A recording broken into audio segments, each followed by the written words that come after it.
E a cada um de nós foi dado uma função. Você tem exercido essa função para que Cristo seja gerado em nós, como Paulo diz, que ele sofre como em dores de parto, para que Cristo seja gerado naquele povo. Esse é o propósito de Deus para cada um de nós. E nós precisamos descobrir a nossa função no meio da igreja. Para agir só na igreja, não, para agir em qualquer lugar onde nós estamos.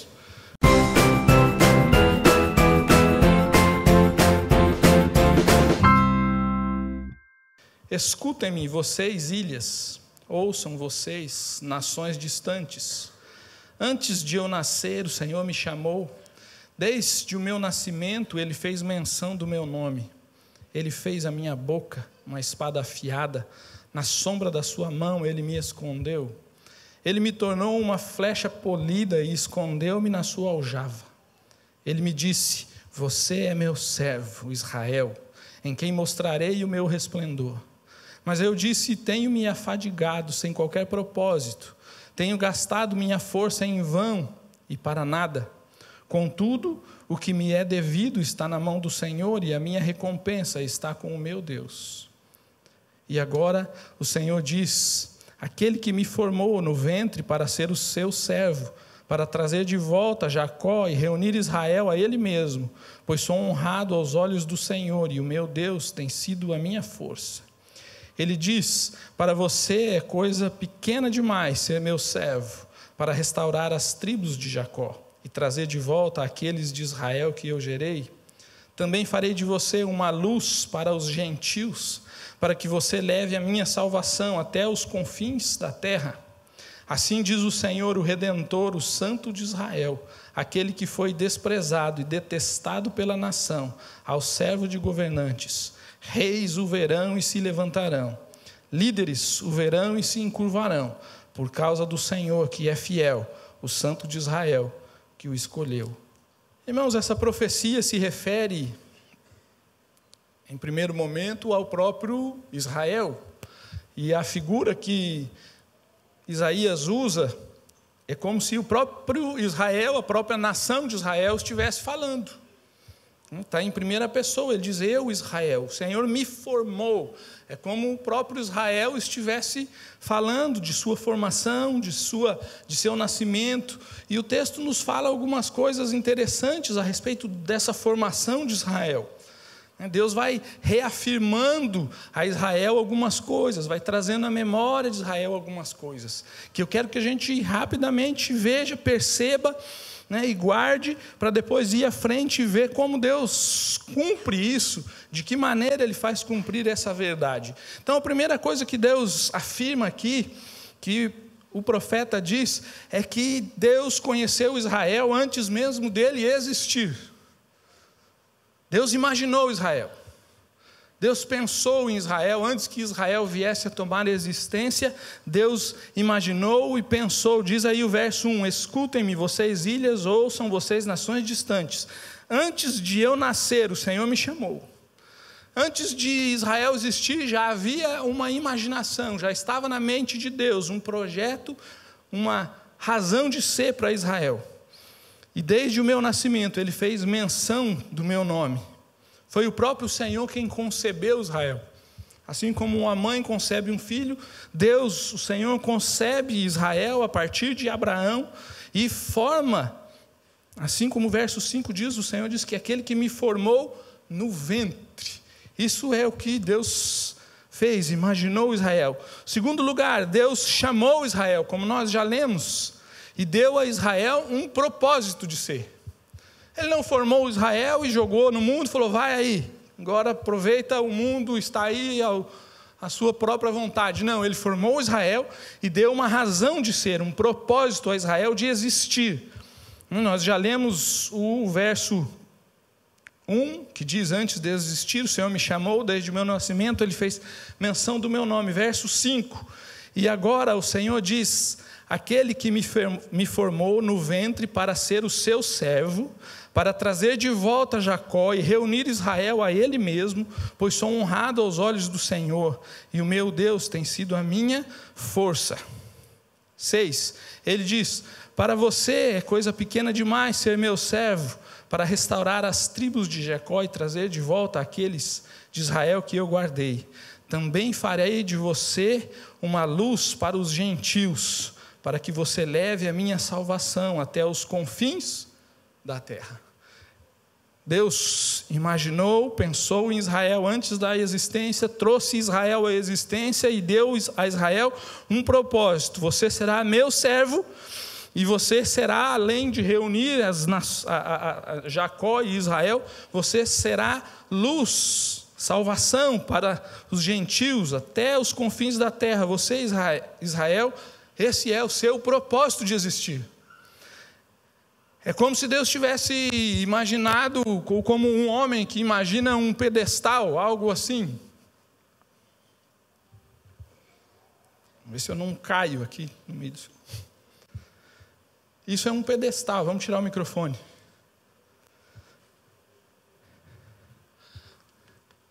Alguém pensou nele. Alguém inventou isso aqui. E quem criou e quem inventou isso aqui, pensou na utilidade dele. Qual é o propósito disso aqui? É servir de pedestal? É pôr um microfone aqui? Para isso ele foi imaginado, para isso ele foi concebido e para isso ele foi construído. E está aqui. Depois voltamos para ele, mas ele está ali, foi feito assim como Israel, foi imaginado, pensado, criado, gerado, concebido e dado a ele um propósito. E para que ele cumprisse esse propósito, Deus capacitou Israel. Verso 2: ele fez de minha boca uma espada afiada. Na sombra de sua mão ele me escondeu, ele me tornou uma flecha polida e escondeu-me na sua aljava. Ele me disse: você é meu servo Israel, em quem mostrarei o meu resplendor. Deus imaginou, Deus gerou, Deus criou, Deus deu propósito, Deus capacitou Israel e Deus deu autoridade a Israel para cumprir esse propósito. Verso 7. Assim diz o Senhor, o Redentor, o Santo de Israel, aquele que foi desprezado e detestado pela nação, ao servo de governantes: reis o verão e se levantarão, líderes o verão e se encurvarão, por causa do Senhor que é fiel, o Santo de Israel que o escolheu. Ele deu autoridade entre as nações. Ele fala dos reis que se levantarão, os mesmos que o desprezaram se levantarão, porém se encurvarão, porque Deus deu autoridade a Israel. Mas o que aconteceu com Israel? Verso 4. O próprio texto diz como Israel dizendo isso: mas eu disse, tenho me afadigado sem qualquer propósito. Tenho gastado minha força em vão e para nada. Esse pedestal, irmãos, foi feito para ser um pedestal, para se pôr um microfone e para se usar dessa maneira. Mas eu posso usar ele para dar na cabeça de alguém, não posso? Posso. Não devo, mas posso. Eu posso usar ele para pendurar uma toalha de banho em casa, não posso? Uma roupa. Renan ia adorar isso aqui, hein? Eu também.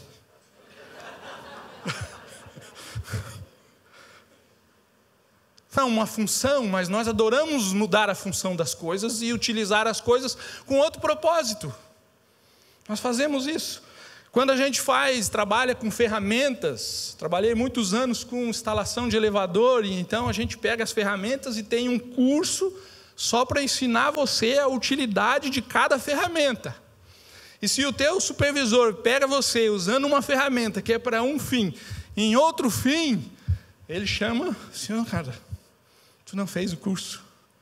Sim, senhor. E a chave de fenda não é para apertar parafuso? Sim, senhor. E por que você está usando ela para dar uma retada aí nesse negócio? Para quê? É porque não achei a ferramenta melhor para isso e usei a chave de fenda. Assim, agora pega a chave de fenda e aperta o parafuso. Não aperta mais. Porque o que aconteceu? Estourou a chave de fenda. Foi usado com o propósito errado. Israel perdeu o seu propósito. Mas a palavra de Deus nos ensina que os propósitos do Senhor podem ser frustrados? Não podem. Veja logo aí um pouquinho na frente. Capítulo 40, na frente não, atrás, 46, verso 10.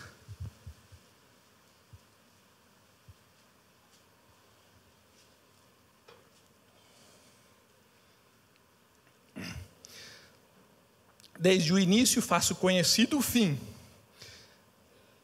Desde os tempos remotos, o que ainda virá, digo, meu propósito permanecerá em pé, e farei tudo o que me agrada. O propósito de Deus não pode ser frustrado. Aquilo para o que Ele imaginou Israel, para o qual Ele criou Israel, capacitou, deu autoridade, não pode ser frustrado. Mas como Israel deixou de seguir esse propósito que Deus criou, e começou a ser uma ferramenta que usou para a sua própria vontade. Isso serve para uma coisa, mas eu quero usar para outra, e não conforme a vontade daquele que criou esse instrumento. Eu quero pôr minhas roupas penduradas aqui. É minha vontade, porque eu me afastei da vontade do Criador. Eu criei a minha necessidade e a minha vontade. Eu esqueci do plano inicial. E assim fez Israel, se afasta de Deus, se esquece da aliança, busca suas realidades, seus sonhos, busca aquilo que Ele quer, e esquece de usar a ferramenta que Ele próprio era para abençoar as nações, para ser aquilo que Deus fala, o resplendor de Deus aparecer por meio de Israel, para ser luz para as nações, salvação para os gentios. Se afasta de Deus, se esquece da aliança, se esquece das promessas, e busca a sua própria vontade. Mas o propósito de Deus é soberano, não pode ser frustrado. E Deus cumpre o seu propósito. Como? De onde veio o Messias, irmãos? Ele não nasceu em Israel? O ventre que gerou o Cristo não foi Israel? Não foi por meio de Cristo que Deus cumpriu a promessa feita a Abraão, de onde ele começa a gerar a nação de Israel? Qual foi a nacionalidade dos apóstolos, de todos eles? Todos eram judeus, israelenses. Aonde nasceu a igreja? Em Jerusalém? Vamos lá para Efésios, capítulo 1. Deixa aberto aí, que a gente vai correr em vários textos. Efésios, capítulo 1.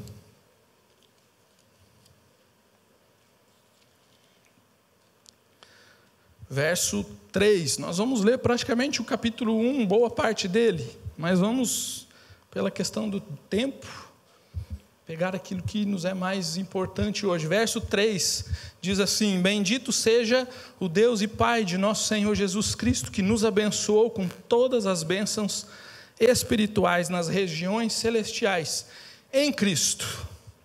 Deus nos abençoou. Ele está falando aos Efésios, já não é mais a judeus, ele está falando aqui a uma cidade de cultura, um povo que é de cultura grega.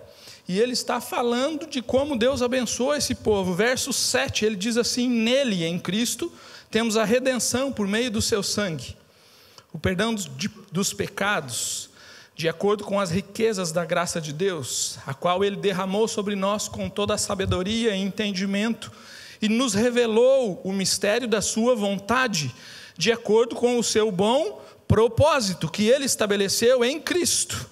Isto é, fazer convergir em Cristo todas as coisas, celestiais ou terrenas, na dispensação da plenitude dos tempos. Ou seja, aquela palavra dada a Israel, ainda que como povo. E quando a gente fala de povo, irmãos, Israel não é um ser, uma nação que anda, que pensa, que age. Ela é formada por pessoas. As pessoas se afastaram do propósito de Deus. As pessoas se esqueceram da aliança. As pessoas buscaram as suas vontades, os seus projetos e se tornaram ferramentas sendo usadas para outros fins. E então Deus em Cristo traz o propósito inicial, que sempre foi em sua soberania, de atrair todas as coisas, ou convergir todas as coisas em Cristo, cumprindo o seu propósito e revelando a glória de Deus em Cristo para todas as nações. Mas olha que coisa tremenda que Deus, e que agora Paulo fala a nós, igreja, e a cada um de nós que faz parte da igreja, verso 4. Porque Deus nos escolheu nele, antes da criação do mundo, para sermos santos e irrepreensíveis em sua presença. Em amor nos predestinou para sermos adotados como filhos, por meio de Jesus Cristo, conforme o bom propósito da sua vontade. Assim como Deus conheceu Israel, imaginou Israel lá, antes de Israel vir à existência, assim também diz Paulo que Deus, antes da criação do mundo, antes de existir mundo, Deus já imaginou a gente. Deus já imaginou a mim, a você, Deus já imaginou a igreja.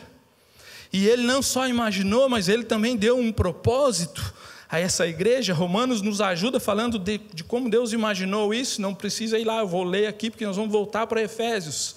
Capítulo 8, diz assim, verso 28, sabemos que Deus age em todas as coisas para o bem daqueles que o amam, dos que foram chamados de acordo com o seu propósito. Pois aqueles que de antemão conheceu, a estes também predestinou para serem conformes à imagem do seu Filho, a fim de que ele seja o primogênito entre muitos irmãos. E aos que predestinou, também chamou, e aos que chamou, também justificou, e aos que justificou, também glorificou. Será que Deus também não deu autoridade? Deus pensou na igreja, Deus pensou em você, Deus imaginou a mim, Deus nos trouxe à existência e Deus nos chama para Ele e nos dá um propósito. Qual é o propósito de Deus para todo homem e para toda a humanidade? Ser conforme a imagem do seu Filho. Esse é o propósito de Deus.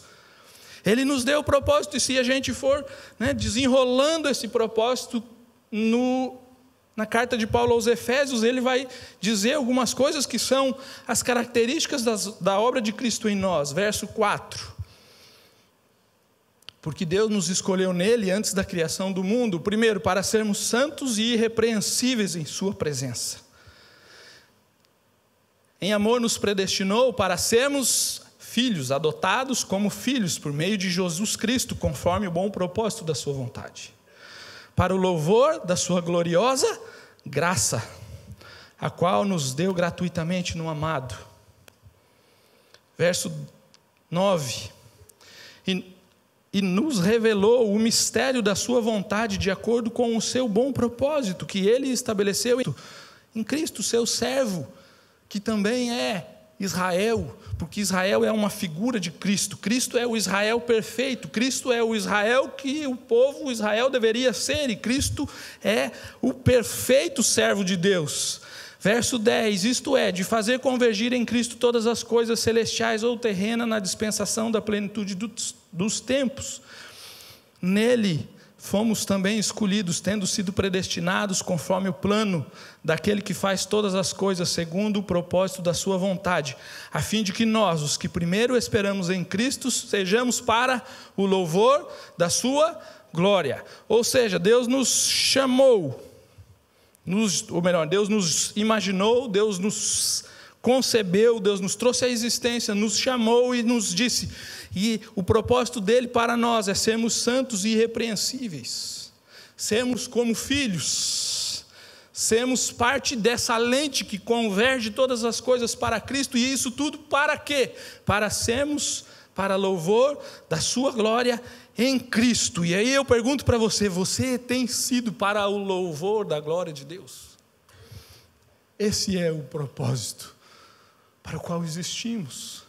Assim como Cristo, em todas as suas coisas ele fez a vontade do Pai, glorificou o Pai. Ele de fato é a perfeita expressão do louvor à glória de Deus.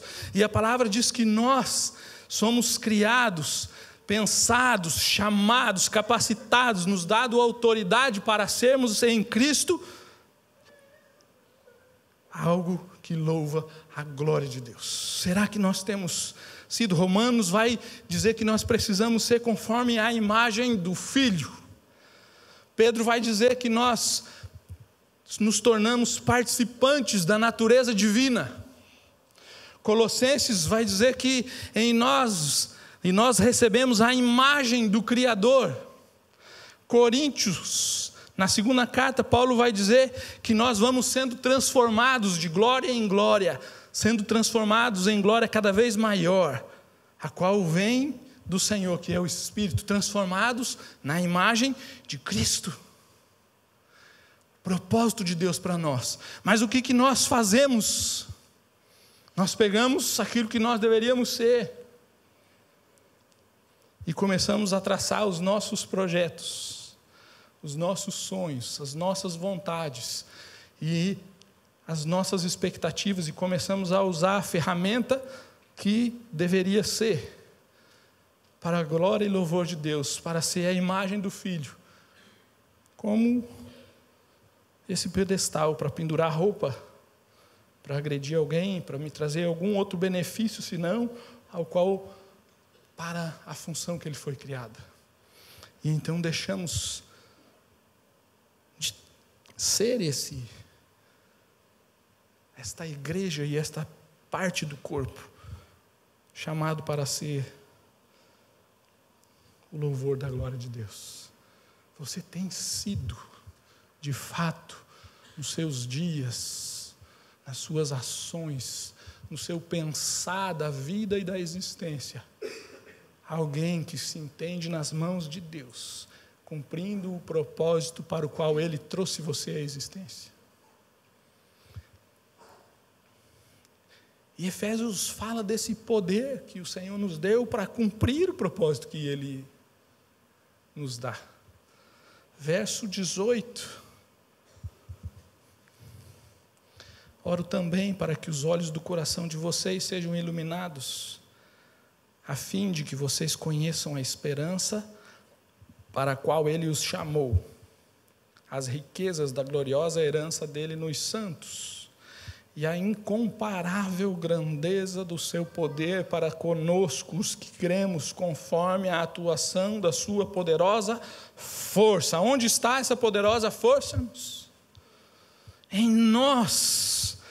E ele diz no 20, esse poder ele exerceu em Cristo, ressuscitando-o dos mortos e fazendo-o assentar à direita nas regiões celestiais, muito acima de todo governo, autoridade, poder e domínio, e de todo nome que se possa mencionar, não apenas nessa era, mas também na que há de vir. 22, Deus colocou todas as coisas debaixo dos seus pés e o designou cabeça de todas as coisas para a igreja, que é o seu corpo, a plenitude daquele que enche todas as coisas, em toda e qualquer circunstância.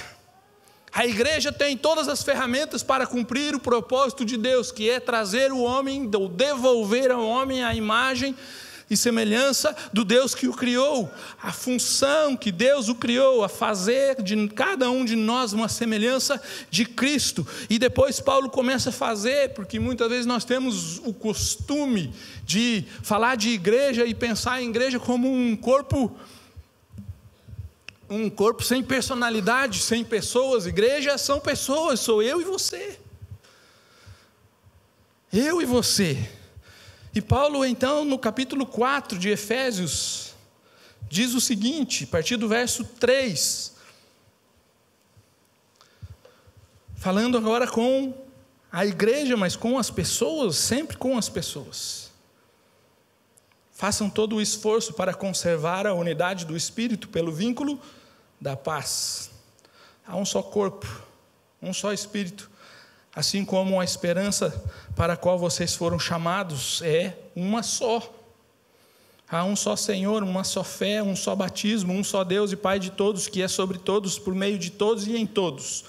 E a cada um de nós Está aí na sua Bíblia assim?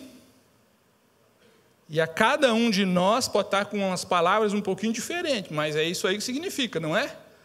A cada um de nós foi concedida a graça, conforme a medida repartida por Cristo.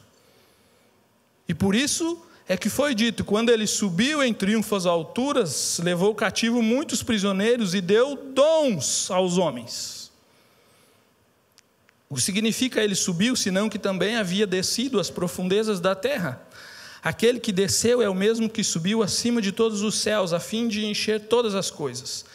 E ele designou alguns para apóstolos, outros para profetas, outros para evangelistas e outros para pastores e mestres, com o fim ou com o propósito de quê? De preparar os santos para a obra do ministério, para que o corpo de Cristo seja edificado, até que todos alcancemos a unidade da fé e do conhecimento do Filho de Deus e cheguemos à maturidade, atingindo a medida da plenitude de Cristo. O propósito é que não sejamos mais como crianças. Como é que criança faz? Não põe isso aí, ela vai lá e põe. Não faça isso, ela vai lá e faz. Não sejamos mais como crianças, levados de um lado para outro pelas ondas, nem jogados para cá e para lá por todo vento de doutrina e pela astúcia e esperteza de homens que induzem ao erro.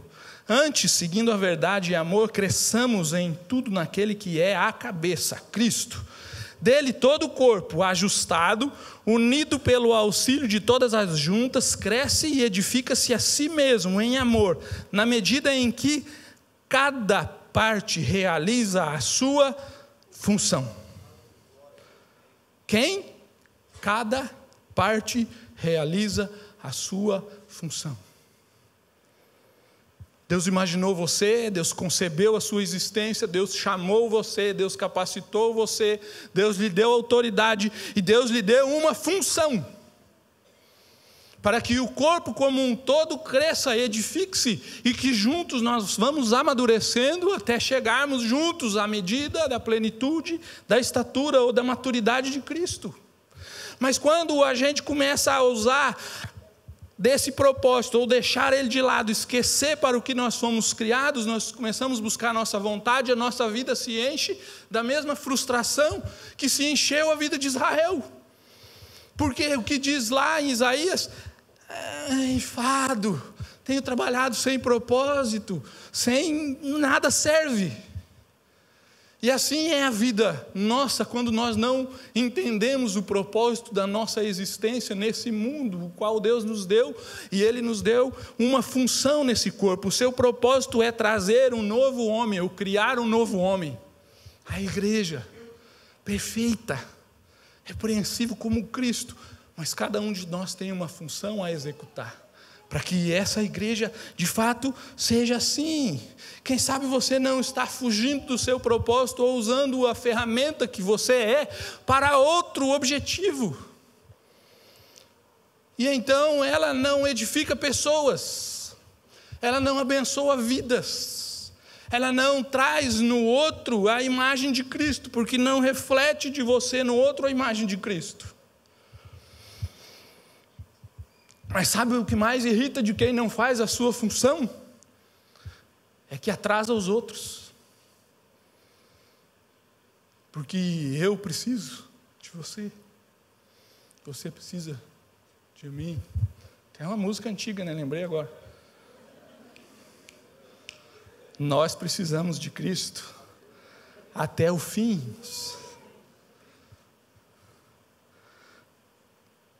Será que você tem entendido o seu propósito?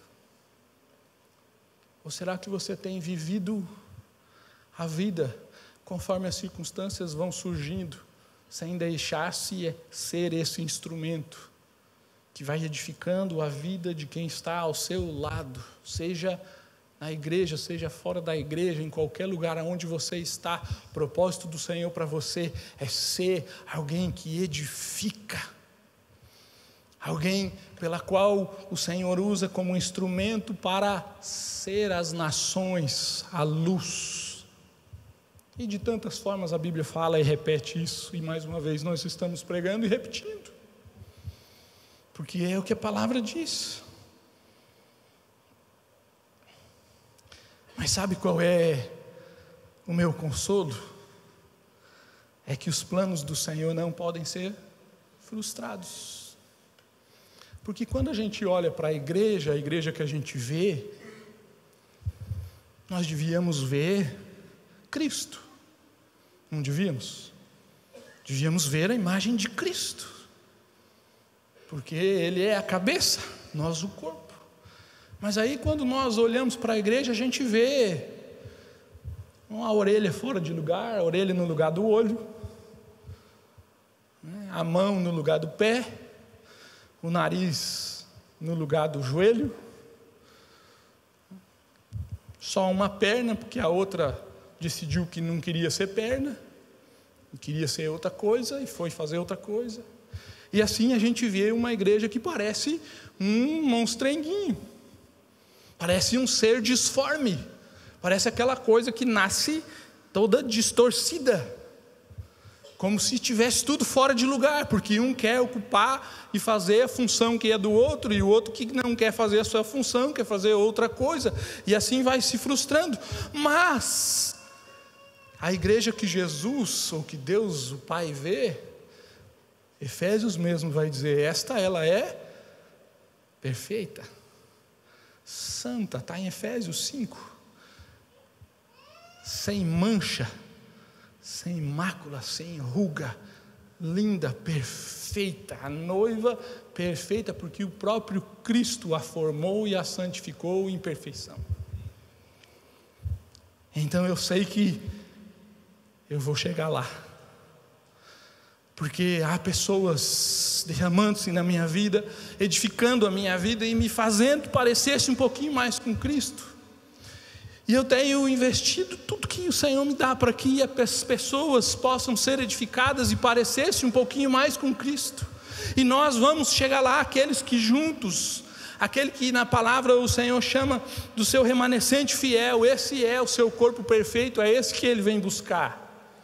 Aqueles que entenderam o seu propósito, o seu destino,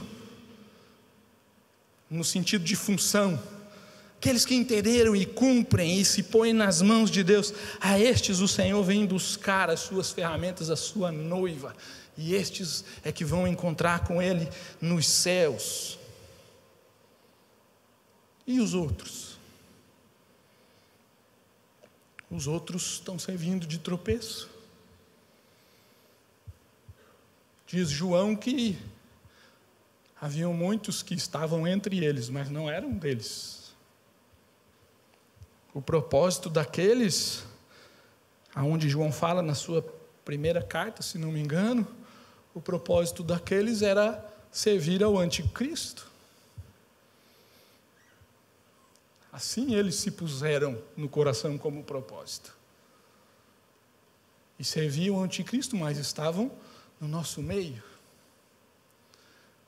Quem sabe hoje Deus não está te chamando ou renovando no seu coração o chamado dele. Mas o chamado de Deus é para alguns? Não, é para todos aqueles que creem. A todos aqueles que creem, nós lemos, a cada um de nós foi dado a sua graça, Ele repartiu. E a cada um de nós foi dado uma função. Você tem exercido essa função para que Cristo seja gerado em nós, como Paulo diz, que Ele sofre como em dores de parto, para que Cristo seja gerado naquele povo. Esse é o propósito de Deus para cada um de nós. Nós precisamos descobrir a nossa função no meio da igreja. Para agir só na igreja, não, para agir em qualquer lugar onde nós estamos. Porque aquele que é evangelista, onde ele está, ele é um evangelista. Aquele que ele é mestre onde ele está, ele é um mestre. Aquele que tem o dom de servo, como hoje de manhã nós aprendemos e choramos com a riqueza do ensino que tivemos, ele é servo aonde quer que ele esteja, porque sabe que Deus o construiu para ser um servo. E ser servo é a alegria do coração dele. Você tem alegrado o teu coração com a função que Deus te deu? Ou quem sabe você está sentado assim, eu sei lá para que Deus me fez. Então dobre o seu joelho e pergunte: Deus, para que o Senhor me fez? A primeira resposta você já sabe: para edificar a vida dos outros. De que forma? Aí você vai descobrir a sua função, os teus dons, aquilo que Deus derramou e repartiu, e vai agir. Porque é assim que Deus faz. Eu tive muitos sonhos, irmãos, desde criança. Um dia sonhei em ser jogador de basquete. Você já sabe que não deu certo. Depois sonhei em ser um professor de educação física. Também não deu certo. Depois, já como um consolo, falei: vou ser engenheiro. Trabalho na área, vou fazer engenharia. Comecei, não terminei, não deu certo. Até o dia que Deus escancarou diante dos meus olhos que Ele me queria como um pastor. E eu falei: Senhor, mas logo eu não quero. Eu sou inseguro, tenho minhas carências, não sou eu não. E tentei escapar, e tentei pendurar toalhas, o qual Deus fez. E continuo sendo um instrumento imperfeito, porque há as feridas e os machucados que a vida me causaram, o pecado. Mas hoje há uma profunda alegria de poder saber que a função para a qual o Senhor me fez, o propósito para o qual Ele me trouxe à existência, eu estou fazendo com alegria no meu coração. Mas e você? Às vezes o mundo, pelas frustrações, pelas tristezas, pelos tombos, pelas feridas, as mágoas, as decepções, eles vão nos empurrando para o caminho que não é aquele para o qual Deus nos criou. Mas se os nossos olhos estiverem atentos, e se nós persistimos em manter a unidade do Espírito, como nós lemos, então o Senhor vai trazer você de volta à função para a qual Ele criou você. E você vai redescobrir a alegria da existência, porque só assim é possível viver em plenitude. O resto é tentativa. Tem gente que sonha em morar no Caribe, ser bem sucedido, ganhar dinheiro, quem sabe lá naquelas águas transparentes, levar um pedaço de pão e soltar e ficar vendo os peixinhos lá. Deve ser legal, né? Aqui a gente já se diverte, né, Alexandre? Imagine no Caribe. Pode até trazer algo no coração agradável, mas edifica alguém? Forma no outro um pouquinho mais de Cristo? Cumpre o propósito do Senhor? Deus tem um propósito e você pode estar debaixo dele ou não. O propósito dele será cumprido, você querendo ou não. Ele cumpre o seu propósito por meio da igreja. Você pode fazer parte disso ou não. Que Deus abençoe esse restante de noite, que Deus produza no teu coração o fruto dessa palavra, porque você pode sair daqui e deixá-la aqui mesmo, mas você pode sair daqui com o seu coração tocado, não pelas minhas palavras, mas pela iluminação do Santo Espírito, com profundo desejo de reencontrar ou de retornar ao propósito e à função para o qual Deus imaginou, concebeu, criou, chamou, capacitou e deu autoridade a você para realizar.